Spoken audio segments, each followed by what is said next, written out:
Отец Филипп, а как часто нужно причащаться? Все зависит от устроения человека и от решения его духовника. Если у него духовника нет, пускай читает духовную литературу. Там об этом довольно исчерпывающе все объяснено.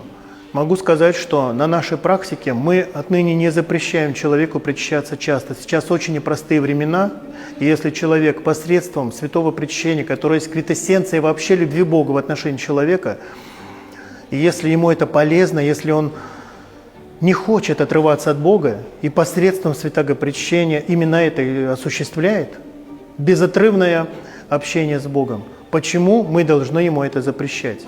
Другое дело то, что если человек к этому совершенно не готов, это не бросовое таинство, никогда нельзя к причастию относиться как к какому-то лекарственному средству, как к таблетке аспирина, которую проглотил, у тебя голова прошла. Причастие – это единение с Богом на практически всех уровнях человеческого существования. И поэтому, если мы видим, что человек действительно жаждет причащения по-настоящему, мы не вправе его останавливать.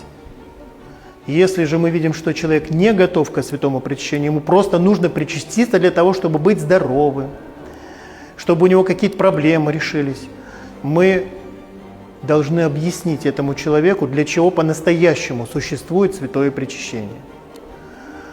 Поэтому это вопрос, можно сказать, открытый. Как часто ему причащаться? Раньше, допустим, миряне причащались только 4 раза в год, монахи причащались 12 раз в год.